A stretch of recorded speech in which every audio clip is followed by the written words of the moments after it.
menyimpulkan sama-sama kita melaksanakan sosial ini dan selesai bicaranya ngopi bersama dengan jemaah. Jadi jangan pulang dulu. Jadi demikian saja pada saya dan persilakan. Assalamualaikum warahmatullahi wabarakatuh.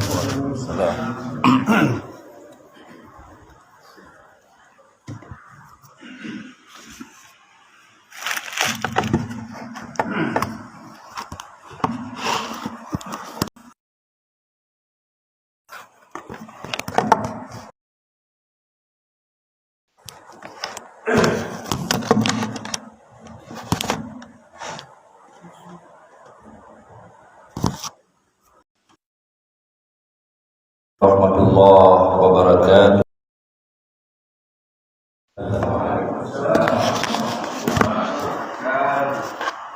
Innal hamdalillah nahmadu wa nasta'inu wa nastaghfiruh wa na'udzu billahi min shururi anfusina wa min sayyiati a'malina. Asyhadu an la ilaha illallah wahdahu la syarika lah wa asyhadu anna Muhammadan abduhu wa rasuluh, amma ba'd. Qala Allah Ta'ala fi kitabihil karim wa la tuti' man aghfalna qalbahu an dzikrina wattaba'a hawahu wa kana amruhu furuta. Wa qala sallallahu alaihi wasallam man lazima syai'an mata alaihi. Rawahu Tirmizi. Puji syukur alhamdulillah pada subuh ini kita masih dapat melaksanakan salat subuh berjamaah. Kemudian salawat dan salam sama-sama kita sampaikan kepada Rasulullah sallallahu alaihi wasallam dan para ahli sahabat sekalian. Bapak ibu-ibu salat jemaah subuh, di dalam kehidupan kita di mana kita harus mempunyai amal prioritas, di mana amal prioritas itu akan menjadikan suatu nilai yang lebih di sisi Allah Subhanahu wa taala. Bagi orang yang punya harta dan kekayaan, memprioritaskan harta dan kekayaannya di jalan Allah Subhanahu wa taala. Bagi orang yang punya ilmu pengetahuan, memprioritaskan ilmunya untuk disampaikan. Bagi orang yang mempunyai pikiran, dia memberi untuk agama Allah Subhanahu wa taala. Bagi orang yang mempunyai kekuatan, dia gunakan kekuatannya di jalan Allah Subhanahu wa taala.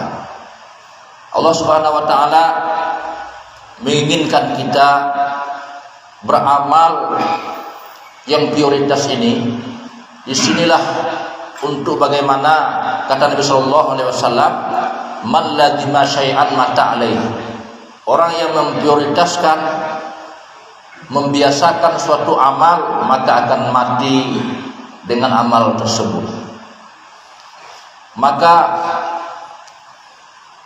Allah Subhanahu wa taala menyampaikan, wala tuti' man aghfalna qalbahu an dzikrina. Janganlah kamu mengikuti orang-orang yang telah kami lalaikan hatinya dari beribadah dan mengingat kami, wattaba'a hawahu, dan dia mengikuti hawa nafsu. Terkadang kita menjadi prioritas adalah mengenai duniawi. Ketika kita lihat kawan kita sudah punya mobil mewah, rumah mewah, harta dan juga lain sebagainya, kita silau dengan apa yang mereka miliki, sehingga kita lalai hati kita ini dengan berangan-angan ingin jadi orang kaya, berangan-angan ingin jadi orang yang miliarder dan sebagainya, sehingga hati ini kaswah, menjadi keras, menjadi tidak bisa untuk khusyuk di dalam ibadah kepada Allah Subhanahu wa taala. Kenapa? Karena pikirnya adalah duniawi. Di masjid duduk cerita dunia, dimanapun cerita dunia, sehingga hatinya itu lalai dari Allah Subhanahu wa taala. Maka dalam hal ini ada solusinya supaya kita tetap di dalam amal-amal yang kebaikan. Yang pertama adalah senantiasa berdoa kepada Allah Subhanahu wa taala. Doa yang selalu disampaikan dan dibaca Rasulullah selesai salat, Allahumma inni ala dzikrika wa syukrika wa husni ibadatik, muttafaqun alaih. Allahumma inni ala dzikrika, ya Allah bantu saya untuk selalu mengingatmu ya Allah. Jadi ini adalah doa selesai salat minimal kita baca 3 kali. Allahumma inni ala dzikrika wa syukrika, dan bersyukur kepadamu, wa husni ibadatik, dan bagus, istimewa, prioritas di dalam beribadah kepadamu ya Allah. Jadi 3 yang kita minta ini sudah luar biasa kaum muslimin rahimakumullah. Maka berdoa itu tandanya seorang hamba tadzallul ilallah. Dia menghambakan diri di hadapan Allah Subhanahu wa taala, sehingga dia menjadilah hamba Allah, bukan hamba setan, bukan hamba dunia, bukan hamba harta, bukan hamba jabatan, tetapi adalah hamba Allah Subhanahu wa taala. Maka ketika Nabi SAW Isra Mi'raj, Allah tidak panggil dengan Muhammad, padahal di ayat yang lain, di surah yang lain, Muhammadur Rasulullah walladzina ma'ahu asyidda'u 'alal kuffar. Allah panggil Muhammad itu dengan nama dan juga titelnya sebagai rasul. Tetapi ketika di maqamil ubudiyah untuk salat itu adalah doa. Secara bahasa, salat itu adalah doa, penuh dengan doa, baik doa iftitahnya, baik ketika kita membaca Al-Fatihahnya, baik ketika rukuk, ketika sujud i'tidalnya, penuh dengan doa-doa yang kita panjatkan di hadapan Allah Subhanahu wa taala. Maka ketika maqamul ubudiyah, Allah tidak panggil dengan Muhammad, dengan Rasul, dengan Nabi, tetapi memanggil dengan abdihi, dengan hamba Allah Subhanahu wa taala. Maka penghambaan inilah yang kita wujudkan di dalam kita berdoa kepada Allah Subhanahu wa taala. Maka senantiasa kita berdoa kepada Allah, meminta ketaatan, meminta kebaikan dalam ibadah, meminta bersyukur terhadap nikmat Allah Subhanahu wa taala. Yang kedua adalah membiasakan amal-amal kebaikan walaupun sedikit, sehingga Nabi SAW ketika Isra Mi'raj turun, kemudian beliau cerita bahwa mendengar suara selipas sandalnya Bilal bin Abi Rabah di surga. Dia masih hidup tapi sandalnya sudah terdengar. Ketika itu Nabi bertanya, apa amalmu ya Bilal yang menyebabkan selipas sandalmu itu sudah terdengar suaranya di surga? Saya ketika setiap berwudu maka saya salat sunat wudu. Jadi ini adalah amalan yang sangat ringan, yang sangat mudah, yang sangat sepele terkadang kalau kita pikirkan. Tetapi untuk membiasakan itu sulit. Membiasakan selesai salat, selesai kita berwudu salat sunnah, sulit. Kenapa? Karena tidak terbiasa. Yang kedua adalah saya selalu witir sebelum tidur. Minimal kalau kita nggak bisa tahajud, selesai isya witir jangan tinggal. Jadi itu 2 amal prioritas Bilal yang menyebabkan Bilal ini terdengar suara sandalnya di surga. Enggak berat-berat amat, si amat aja enggak berat Bapak Ibu rahimakumullah ya. Jadi ringan. Kemudian yang ketiga adalah membiasakan zikir. Jadi ada kata Nabi SAW, kalimatani sakilatani fil mizan khafif habibatani indar rahman. Ada 2 kalimat yang mana 2 kalimat itu lebih berat timbangannya dari langit dan bumi. Kalau ditimbang langit dan bumi ini, diletakkan dalam satu timbangan, dan kalimat ini diletakkan dalam satu timbangan, la malak, sungguh lebih berat kalimat ini, yaitu subhanallah wa bihamdihi subhanallahil azim. Maka minimal, kata Nabi SAW, pagi 100 kali, sore 100 kali. Apabila dia sudah membaca subhanallah bihamdi subhanallahil azim, subhanallah bihamdi subhanallahil azim 100 kali pagi dan sore, ditulis dia itu bara'atan, terlepas dari sifat lalai, sifat ghaflah, begitu juga sifat lupa beribadah, lupa berzikir. Jadi dengan 100 pagi 100 sore, itu yang Nabi SAW selalu lazimkan. Yang zikir-zikir ini adalah harus kita biasakan lidah kita ketika kita terkejut, subhanallah. Kadang-kadang ketika zaman-zaman dulu Pak, lain yang kita sebut ya kan, sehingga kata-kata itu agak kotor gitu kan. Jadi ketika kita kena batu, tersandung kaki kita, astagfirullah kan, apa dosa saya itu teringat kan. Kemudian ketika kita melihat sesuatu yang takjub, subhanallah. Jadi ini adalah sesuatu yang spontan dari lidah kita itu. Kemudian lidah kita itu senantiasa mudah untuk berzikir kepada Allah Subhanahu wa taala, alladzina yadhkurunallaha qiyaman wa qu'udan wa 'ala junubihim. Ketika duduk kita sambil duduk, subhanallah walhamdulillah wa la ilaha illallah wallahu akbar. Jadi dimanapun, ketika kita berjalan, naik kendaraan, jalan yang lurus, subhanallah, jalan menurun, alhamdulillah, jalan mendaki, Allahu akbar. Jadi itu yang senantiasa kita ucapkan. Naik kendaraan, subhanalladzi sakhkhara lana hadza wa ma kunna lahu muqrinin wa inna ila rabbina lamunqalibun. Zikir-zikir kaum muslimin rahimakumullah. Sehingga ketika kita sudah banyak zikir, banyak hati kita ini mengingat Allah Subhanahu wa taala, sehingga ghaflah hilang, lalai dengan dunia hilang, menyebut orang hilang, sehingga banyak kita mengingat Allah Subhanahu wa taala. Yang keempat adalah berteman dengan orang yang saleh. Jadi seorang tabi'in, Sya'bi, beliau berteman dengan Ibnu Sirin. Ibnu Sirin ini adalah ahli tafsir di zamannya. Beliau juga punya tafsir ahlam namanya, tafsir mimpi. Jadi kalau ada orang bermimpi, buka kitab tafsir mimpi Ibnu Sirin. Di situ ada penjelasan kalau mimpi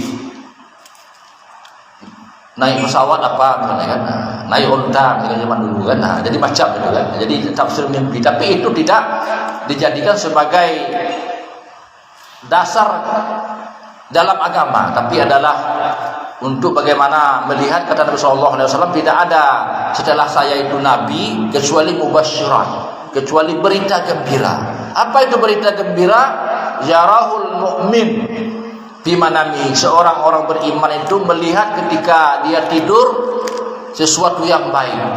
Jadi kalau dia bermimpi buruk, maka hendaklah dia minta ampun kepada Allah, jangan ceritakan kepada orang, dan dia bersedekah. Jadi kalau kita misalnya ada mimpi buruk, dah jatuh pesawat, dah tenggelam di sungai kan, jangan cerita sama orang. Jadi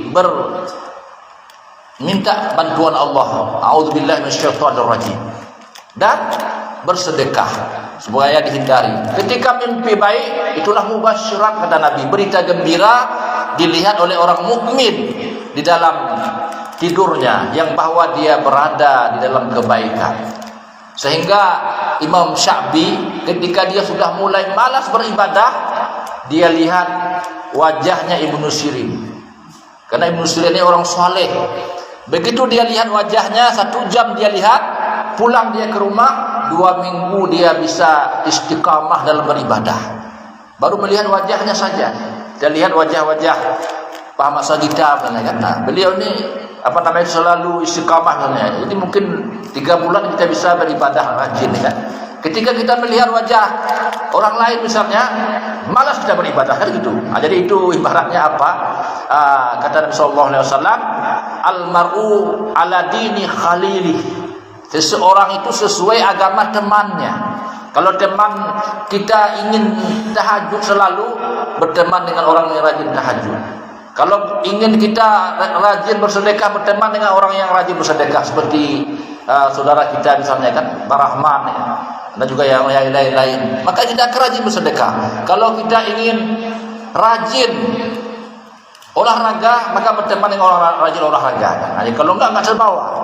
Jadi itu adalah sudah kebiasaan. Fal yakhtar may yukhalil. Maka hendaklah dia memilih siapa temannya. Arti memilih ini supaya kita terbiasa di dalam kebaikan-kebaikan itu, maka teman itu akan mengikuti kebiasaan-kebiasaan apa yang biasa terhadap teman tersebut. Maka oleh sebab demikian perlulah kita suhbatus sholihah, bersahabat dengan orang-orang yang soleh. Kemudian yang kelima adalah berkomunitas dengan komunitas yang mempunyai visi misi yang besar, visi misi yang hebat. Nah, sehingga mungkin ketika kita sendiri berat hati ini, berat untuk berbuat baik, berat untuk bersedekah, berat untuk melaksanakan amal-amal yang besar. Tapi ketika kita sudah bersama-sama, yang berat dipikul, yang ringan dijinjing sama. Jadi itu adalah merupakan sebuah wa ta'awanu 'alal birri wat taqwa wa la ta'awanu 'alal itsmi wal udwan. Kemudian kalau kita berteman dengan orang yang sering ceritakan aib orang, maka senantiasa cerita aib orang saja kan. Nah, jadi itu adalah contoh-contoh hal yang harus kita biasakan sehingga kita hindari hal-hal yang tidak bagus. Nah, jadi terhindar sendiri dia, membiasakan berzikir, membiasakan berdoa, membiasakan berteman dengan orang saleh, membiasakan melihat orang yang saleh dan membuat komunitas kebaikan-kebaikan. Insyaallah hati kita ini akan menjadi lazim, menjadi biasa atas suatu amal. Maka kata Nabi sallallahu alaihi wasallam, man labima syai'an mata alaihi. Orang yang membiasakan suatu amal, dia meninggal di amal tersebut. Saya tutup dengan sebuah cerita. Ada pada waktu itu di zaman tabi'in terjadilah peperangan Tatar pada zaman itu. Seorang wanita datang ke rumah seorang tabi'in ini, kemudian diketuk pintunya. Assalamualaikum. Tabi'in ini takut membuka pintu karena yang memanggil perempuan, sehingga 3 kali enggak juga dia buka pintu. Lalu wanita ini menyampaikan, wahai Polan, seandainya engkau besok ikut berperang, bawalah pintalan rambut saya ini untuk mengikat kuda-kuda yang ada dalam peperangan besok. Dikasihnya lah pintalan rambutnya yang sudah disimpan bertahun-tahun. Lebih kurang rambut yang panjang itu dipotong di pintalnya. Kaum muslimin rahimakumullah, suaminya meninggal dunia. Ketika meninggal suaminya mewasiatkan kepada dia, kalau boleh nanti anak saya ini meninggal mati syahid. Kemudian dikasihlah rambut tadi, kemudian disampaikan, besok bawalah anak saya yang berumur 16 tahun berperang. Lalu dibawanya lah dalam peperangan. Ketika laki-laki pemuda ini umur 16 tahun ke depan, jangan kamu ke depan, ke belakang kamu. Tapi ketika itu dia bilang, dibaca ayat Allah Subhanahu wa taala, janganlah kamu berpaling dalam peperangan ketika musuh sudah di depanmu. Maka besok dia lihat dia tersenyum masih dalam kemahnya hidup dia. Kemudian pada hari yang ketiga dia lihat dia sudah innalillah meninggal syahid. Pulanglah dia enggak pulang ke rumahnya, bertemu dengan ibunya tadi. Ibunya bertanya, apakah berita gembira yang kamu bawa atau berita duka? Kaum muslimin rahimakumullah, saya enggak paham apa berita gembira menurut kamu, apa berita duka. Seandainya anak saya meninggal dunia dan mati syahid, itu berita gembira bagi saya. Tapi kalau dia pulang selamat, berita duka bagi saya. Kaum muslimin rahimakumullah, ternyata bahwa anakmu mati syahid, dia sujud syukur, menangis di hadapan Allah Subhanahu wa taala. Jadi begitulah himmah seorang mukmin itu. Kata Nabi sallallahu alaihi wasallam, man tamanis syahadah, orang yang bercita-cita mati syahid akan disampaikan dia ke tingkatan orang syahid. Wa in mata ala firashi, walaupun dia meninggal di atas tempat tidurnya sendiri, tapi niatnya bersama orang-orang syahid. Ya Allah, saya seperti sepulan yang rajin bersedekah, seperti sepulan yang rajin salat tahajud, seperti sepulan yang rajin beribadah. Jadi kita meninggal dengan niat itu saja, ingin mencontoh kebaikan orang lain, disampaikan tingkat kita ke tingkat mereka, kaum muslimin rahimakumullah. Demikianlah, karena minuman sudah saya lihat hampir dihidangkan sama Bang Tardi. Semoga bermanfaat pada hari yang mulia ini. Mungkin ada pertanyaannya? Kosong ya. Subhanallah wa bihamdika asyhadu an la ilaha illa anta astaghfiruka wa atubu ilaik. Billahi taufiq wal hidayah. Assalamualaikum warahmatullahi wabarakatuh.